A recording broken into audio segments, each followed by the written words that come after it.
Kamusta man kamuliwat nga kabyanan, dalayaw ng Ginoo nga sa liwat makabalik nga makita sining kagyunan agud mapadayon naton ang aton niya nga pagtuon sa pulong sang Ginoo. Importante gid kayo nga aton nga tun-an sa maid-id ang pulong sang Ginoo kag hangpon suno sa luyag ipahakop sang Ginoo sa aton. Hindi nga sa aton lang kaalam kundi sa paggiya sang balaan nga espiritu mahangpan naton ang mga katuyuan kasubong ni Apostol Pablo kun nga ginsulat yang Book of Ephesians. Kay katahom gid no kasubong sa tunan naton nga ang plano sang Ginoo ya sa mga linuwas, sa mga pinili ya no, sa mga yara kay Kristo Jesus, ang mga spiritual blessings dira. At ako nga blessing no, hindi lang kwarta ato lang blessing o kon pagkabutang ang grabe gid nga blessing nga dako nga mangin-anak kita sang Dios. Pinili sang Dios paagi kay Kristo Jesus. So I hope hindi ka mahadlok sa ng term nga pinili ka kung gina-claim man na iban nga silang pinili. Okay mo lang na ilan na yaya diretso no. Pero ang pamangkot sinong pinili? Amo nang ginapahayag ni Apostle Paul. We are chosen in Christ. So importante may bahin gila si Kristo ya sa pagka-pinili. Hindi basta-basta nga piliun ka sang Dios apart from Christ. Amo na dang putubol ni Apostle Pablo. Kay si Kristo iya ang may arang natawag nga supremacy. Siya ang preeminent nga Savior. Siya ya ang superior sa tanan. Kay ang plano sang Dios ara sa iya nagaupod. Paagi sa iya, maangkon naton ang pagkapinili. Paagi sa iya, ma-adapt kita sa panimalay sang Dios. Paagi sa iya, aton maangkon ang natawag nga acceptance no to the beloved. Maginabla nga sinugid ta nga tawo nga akseptaron ta sang Dios bangod sang atong makasalanan. However, paagi sa kay Kristo Jesus sa iya ginhimo nga siya ang aton redeemer, so karon ma-adapt kita sa panimalay sang Ginoo. So hindi lang nga pinili kita sang Dios ang mga nagtuo kay Kristo, gin-adapt kita sa panimalay sang Dios. So gin-akseptar kita sa panimalay sang Dios kag sa pagdiri ang gintubos kita sang dugo ni Kristo Jesus. And then we go to the number 5. Actually, nga blessing is that we have wisdom to understand the mystery of His will. Namo nang matahom. Kay bangod nga ang Ginoo mo naghatag sa aton sang kaalam nga maintindihan naton ang misteryo sang iya kabubuton. Silindira sa Ephesians chapter 1 and verse 8, no, another blessing wherein He hath abounded toward us all wisdom and prudence, having made known unto us the mystery of His will, according to His good pleasure, which He hath purposed in Himself. Intindihan lang na makabyanan, no? Ang ikalima nga blessing sa isa ka tawo nga nagtuo kay Kristo Jesus, ang ara kay Christ, no? Nga ang Dios iya naghatag sa iya, naghatag sa aton sining natawag naton kaalam kag prudence. Tiyo mo na Japon no, mas lingkani kang prudence inablang kaalam ang Japon sa mga desisyon nga ginahimo mo sa imong kabuhi, no? Kag amoy na dala sang spiritual wisdom nga ginhatag man sang Ginoo kag sang mga desisyon nga mahimo mo nga insakto. Di siyempre tuod no, kung hindi kaya anak sang Dios, kung hindi ka tumulo, kung wala ka kay Kristo Jesus, budlay hangpon ang pulong sang Dios.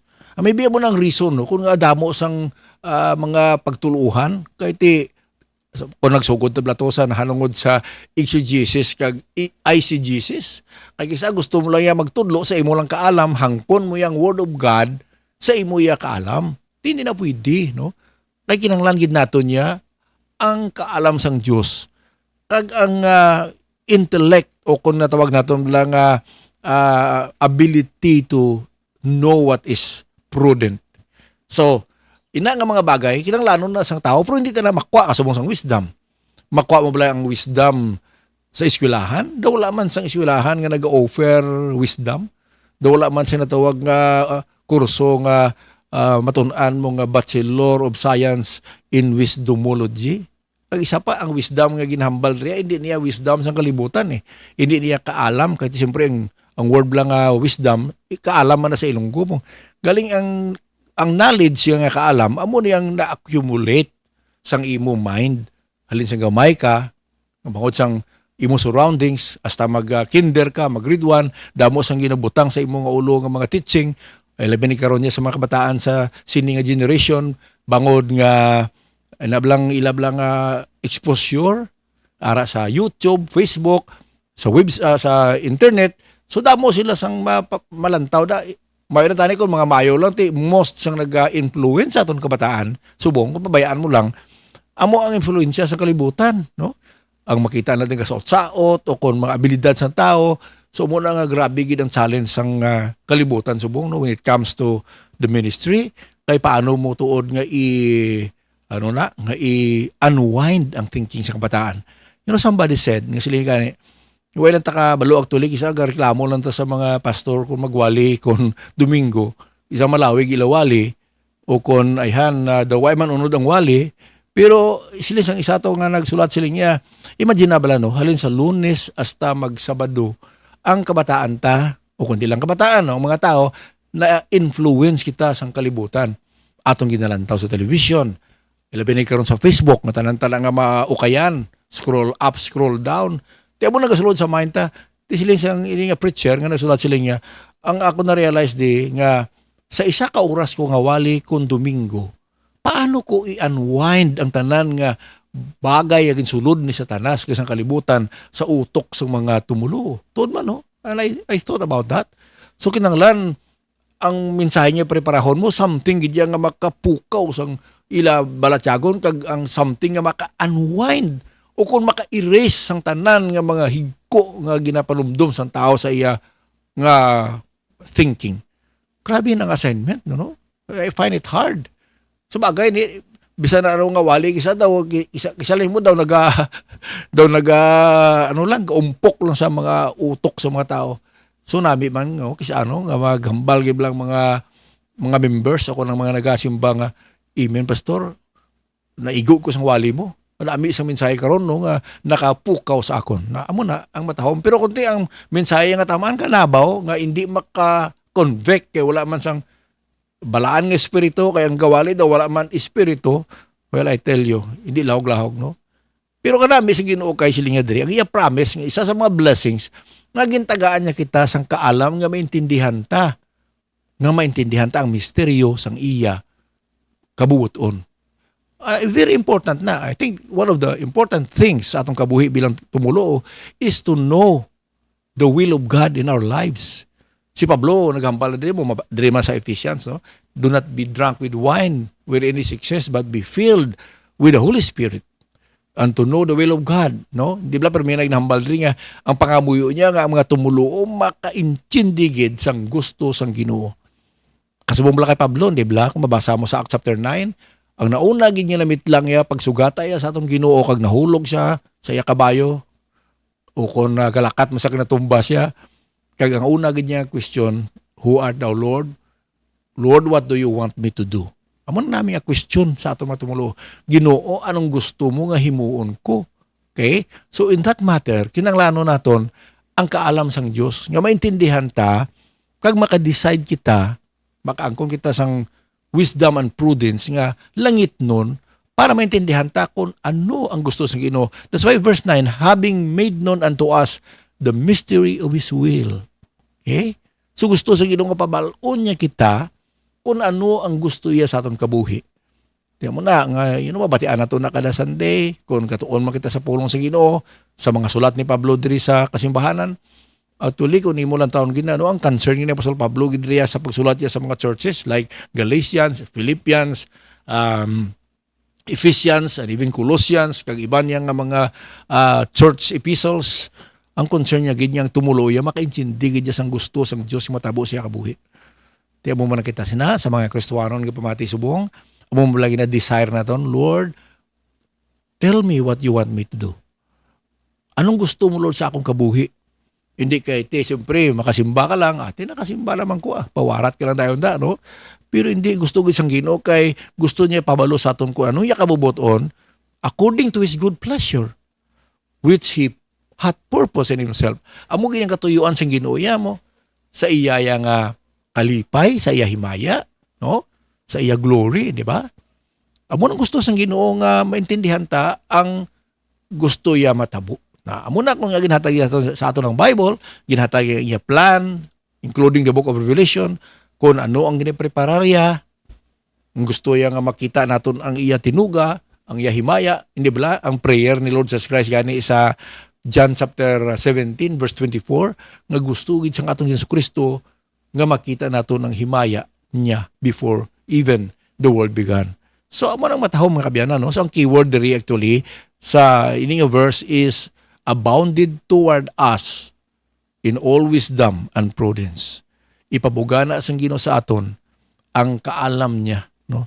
Sa aton sa pag-intindi kag kung paano naton aplikar nga may kaalaman sa aton kabuhi. So hindi ta mag problema, no? Kay kung magapalapit kita sa Ginoo, mahangpanta ang iya katuyuan. Kaya agud nga bisan sa mga pagtilaw sa atong kabuhi. I know, part na sa kabuhi ang mga pagtilaw mo. So in a way, maintindihan ta nga may purpose ang Ginoo sa tanan. Amo man nagalig sulat ni Pablo ang Romans 8:28, all things work together for good. Pero hindi sa tanan nga tao, to those who love God and is fitted for His purpose. Kaya muna, kung higugma ta sa Ginoo, kag ang gusto ta gidya tumano ng kabubuton sang Dios, everything that happens, even though it seemed like hard, may kisame mga tinion nga do kabudlay batunon ang yakatabo sa atong kabuhi. Nagyan mo na, nagyan ko man na. No, may mga negatibo nga butang nga katabo sa kabuhi ta. But even this, silindra, God will turn all this into good. All things work together for good. Why magambal ang Ginoo nga good things will work together for good? All things. It means included na daang mga budlay, no? Included na daang mga pagtilaw, kabudlayan sa pangabuhi, pagmasakit, pagbatiko sa aton sang mga iban nga tawo, no? Mga persecution, mga trials, kabugatan. But through this, kung naintindihan nato ng kabubuton sa Ginoo, it will all go down for His glory and honor. Okay? And then another blessing, no, na preparar sa Ginoo sa tumulo is that we will be gathered together in one. Ginampay lang na sa verse 10, no? Atong ginahimo diri, we study the word of God verse by verse. That in the dispensation of the fullness of times He might gather together in one all things in Christ, both which are in heaven and which are on earth, even in Him. So you see, before the foundation of the world, ara na iya sa plano sang Ginoo, no? Nga mag-abot ining natawag naton nga dispensasyon in the fullness of time.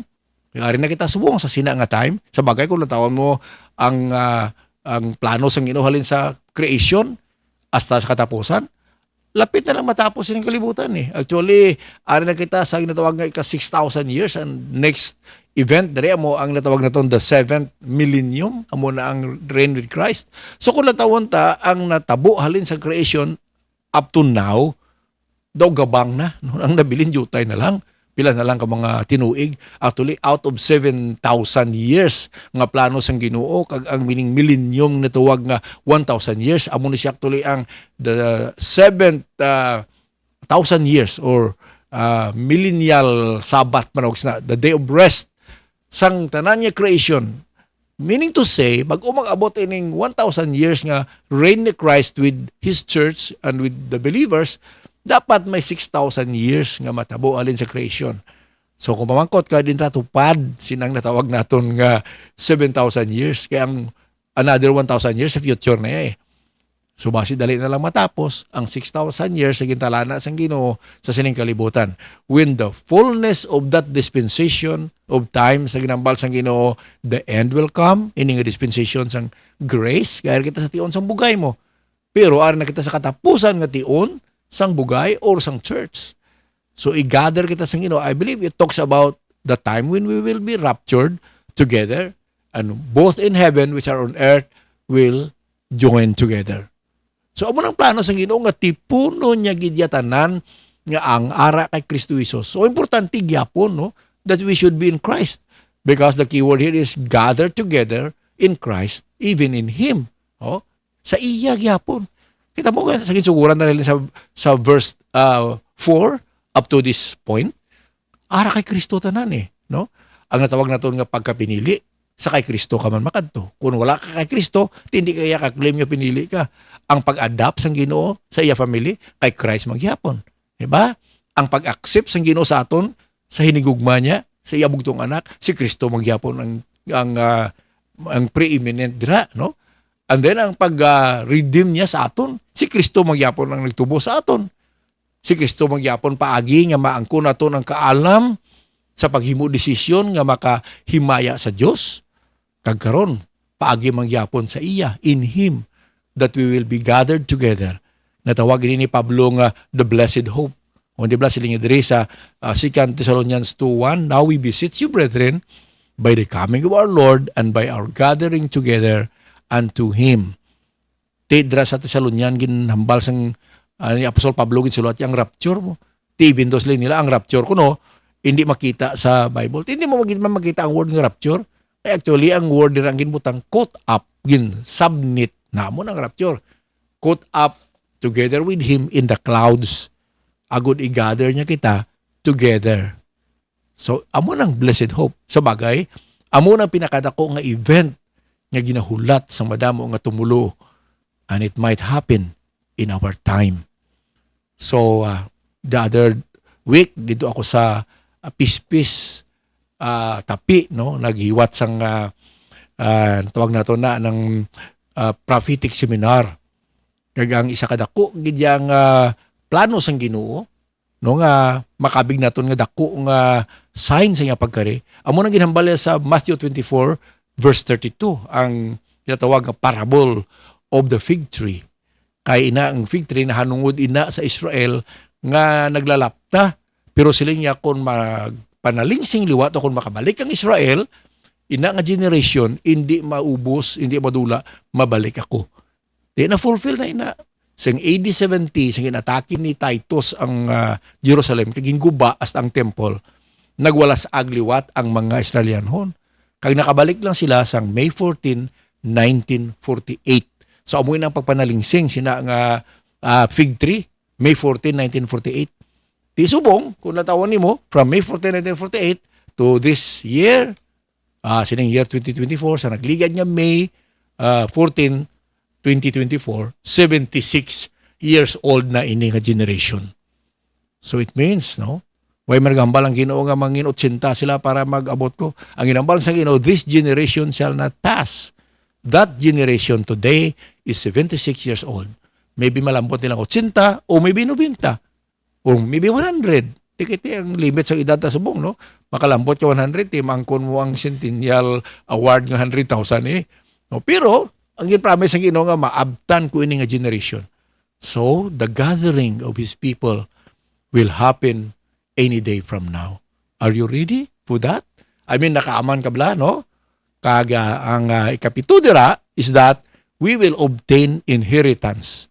Silindra niya sa Ephesians chapter 1 verse 11, in whom also we have obtained an inheritance, being predestinated according to the purpose of Him who worketh all things after the counsel of His own will. So isa pa gid ka blessing kay mabaton gid dato niya mga palanublion. So the keyword here is obtain an inheritance according to His purpose that God has predestined this beforehand. So ara na sa 1 Peter chapter 1 beginning with verse 3 nga silindra ni Peter, blessed be the God and Father of our Lord Jesus Christ, which according to His abundant mercy hath begotten us again unto a lively hope by the resurrection of Jesus Christ from the dead to an inheritance. Kita mo, bangod sa himo ni Kristo kay sa bugay sang Dios sa iya kaluoy, paagi kay Kristo Jesus, nakaangkon kita sang buhing paglaom, no? Bangod si Kristo Jesus na banhaw gikan sa minatay. Kay kun way siya na banhaw gikan sa minatay, wala man ta paglaom no? Ginhambal gina ni Pablo kun tun-an mo ang 1 Corinthians chapter 15 nga ang paglaom ta nga bangod si Kristo na banhaw, mabanhaw man ta. Pag ining aton pagtuo, hindi mabaliwala. Kay siling kon si Kristo way na banhaw, then our faith is vain, we are yet in our sins. And those who died in Christ, will perish. Pero bangod nga si Kristo Jesus na banhaw, silindri, maangko na to ng inheritance which is incorruptible. Di ba? Hindi madunot nga palanublion. Mostly sang ginabaton sa tao nga palanublion sa duta. Kisa kung second hand, third hand, fourth hand, ti daan na, no? Kag madunot na.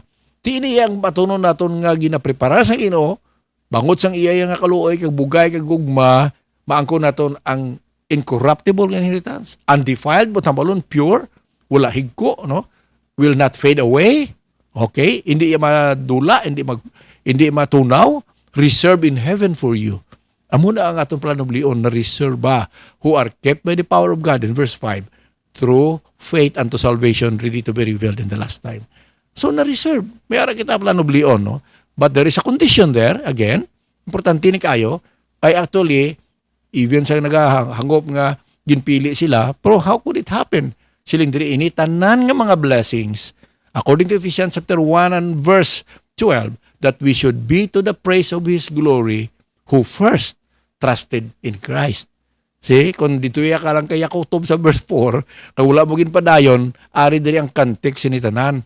Nga ang spiritual blessings, maangkon nato na kung nagtuo kita sa nauna kay Kristo Jesus. So that's why in Him gani. Kung hindi ta magbatong kay Kristo, hindi kita mag-angkon sa inyong mga blessings. Actually, in sa verse 13, in whom you also trusted, after that ye heard the word of truth, the gospel of your salvation. Saan ito ako nung nabaton ng pagkalinuwas?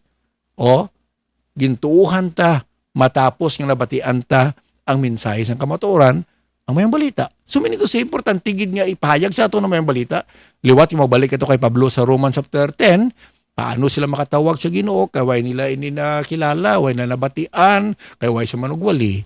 So, nga nakalambot sa ito ng mayang balita. Sa akon personally, nga nakalambot sa ako ng mayang balita sang September 30, 1973, agin batong ko si Kristo. Kay bangod may ara ang gingamit sang Diyos. Nauna nga akong girlfriend sa una, nga wife ko na subong, Sinday Ging. Grabe nang iya pangamuyo. Kay ti Christian ang familia mo, ako hindi. And then later on, maging padala pa ang Ginoong isa ka friend na kon, si Charles Fuentes, ato na sa Manila. Nga siya na iya ang nagbatitigid sa akon, dala ako sa camp, gin-follow up, ginapangamuyuan. Every time nga magklase kami, bago kami musulod sa klase, mapreanay ta. So, gisagod yagid ko. No? Amo na silang ang gingamit sang Ginoo. Kag nakabatigi ko sa mayang balita, kag naintindihan ko gid ang mayang balita, according sa ginambal ni Paul sa 1 Corinthians chapter 15, nga si Kristo Jesus namatay, ginlubong nga panglabanhaw. Kaya ang promise sa Ginoo mabalik siya liwat, nga bisan sino nga magtuo sa iya, makaangkon sa kabuhi nga wala katapusan. So wala naghambal dira ang verse 12 sa kondisyon, kag may ara gid kondisyon, nga pilion nga pudyuton ka lang sa Dios ya, bangod sa iya gusto lang niya. Suno siya sa ginambal ni Apostol Pablo, ang doktrina ni Pablo ya, nga ara kay Kristo Jesus ang sentro sang plano sang Ginoo. Chosen in Him, adopted in Him, okay? Accepted in the beloved by Christ, redeemed by His blood, given wisdom and prudence through the Lord Jesus Christ. Oh, di sana na matabo, silindri, who first trusted Christ. Kinanglan, matuo kay Kristo Jesus. Kasi silindri, nagtuo ka mo, matapos nyo na batian nyo ang pulong sa kamatuoran. Di ano tuod, imo nga tuuhan kung way mo mabatian. Di ba? Amo ni siya ang mayang balita sa inyo kaluwasan. In whom also after that you believed, there is a verse 13, ye were sealed with the Holy Spirit of promise, which is the earnest of our inheritance until the redemption of the purchased possession unto the praise of His glory. So luwasin na, gintagaan kita sa Ginoo sa balaan ng Espiritu, nga amo ang nagsilyo sang aton kaluwasan as a mark, no, sang assurance. Kaya natawagin na ganit niya nga, ang Holy Spirit is the earnest of our inheritance. Ang word nga earnest, nanghambalin na sang down payment for security. Nga kung may transaksyon ka, mahatag ka sang natawag nga earnest, nga sigurohon mo nga, naghatag nga earnest, nga madayon ginaya nga transaksyon. So the Holy Spirit is our earnest hasta silindiri sa sa redemption, nga sa diin, amo ni siya ang natawag naton nga ginbayaran sa Ginoo, isa ka posisyon, nga sa diin si Kristo Jesus nagbayad sini. Kag bangod sa himaya, sa pagdayaw sa himaya sa Dios. So kita mo ang plano sa Ginoo, dapat ani kung magtuon kita sang scripture, hindi ta lang pagpuluton ang isa ka bersikulo, kagamiton nato na nga makabig nimo nga pundasyon sang imo teaching. Panuwag siya na ICGCs. Di, pero ang study sang verse by verse sa paghangop sa kada bersikulo, dira mo maintindihan ang insakto nga exegesis of the Word of God. Ano ang gusto ni Pablo nga ipahangop sa aton? Gusto ipahangop nga ang mga tumuluo kay Kristo Jesus, amo ni silang makaangkon sang mga blessings, no? So aring spiritual blessings, chosen in Christ, adopted as children by Jesus Christ, accepted in the beloved, redeemed through His blood, wisdom to understand the mystery of His will, and one day we will be gathered together in one and will obtain an inheritance. So, mga kabiyanan, mga kauturan, amo ni ang natawag naton nga siling naton nga mga blessed, no? Bulahan nga blessing sang mga ara kay Kristo Jesus. Ang kondisyon nga dapat tuuhan mo gid siya. Kung mapatian mo mayang balita nga si Kristo Jesus amo ang nagbayad sang aton mga kasalanan, kag sa iya lang kita maangkon naton ang ining blessing sang pagkapinili, adoptasyon, no? Ang pag-adoptar sa aton bilang inanak, ang pag-akseptar sa aton sa hinigugma nga si Kristo Jesus, ang pagtubo sa atong kasalanan, ang pag-angkon sang kaalam nga maintindihan ta ang kabubuton sang Dios. Kag one day, ginapromise ng Ginoo nga tipunon niya kita kag maangkon ang inheritance. And this is being sealed by the Holy Spirit. Siya ang aton nga natawag sa gitun kay na nga siya ang earnest, no? Ang earnest sang aton nga inheritance. So mga kabyanan, I pray nga ining mga butang, no, natapos na to ang chapter 1 verse 14 nga ang plano sang Ginoo sa atong kabuhi tamang katahom. So I pray nga kabay nga sining tinion naka-desider ikaw, no? Naka-desider ikaw nga bayaan mo ang imong mga kasalanan. Return to God. Repent. Change your mind. Basa ang pulong sang Ginoo. Basa ng book of Ephesians kung ano ang ginapromisa sang Ginoo sa mga tawo nga gusto niya mangin kaupod niya sa eternidad. Ara kay Kristo Jesus, amo na nga wala sang ibang nga ngalan na ginhatag, kundi kay Kristo lang ngalan. Amo na hambal ni Peter sa Acts 4:12. Kaya mo mana ang ginaklaim ni Christ sa John 14:6, I am the way, the truth, and the life. No one comes to the Father but only by me. So, abyan wala sa ibang nga pamaagi. Hindi ang imo simbahan, hindi man ang akon simbahan, hindi ang imo reliyon, hindi man ang akon reliyon or grupo, hindi ang aton hinimuan, hindi ang aton achievement, only through the Lord Jesus Christ. Kay siya ang nag-suffer, siya ang nag-sacrifice in order nga matagaan kita sang kahilwayan, kag maangkon ta ang kabuhi nga walay katapusan, kaupod sang Amay, balahan ng Espiritu, anak sang Diyos, mga angheles, kag tanan nga mga tumulo will be gathered in one, and we will rejoice with God forever. Kabay nga himuon mo na nga desisyon. Amen. Luwat mo ko boss yung alagad, Pastor Pilitabag nga nagapaalam. God bless you.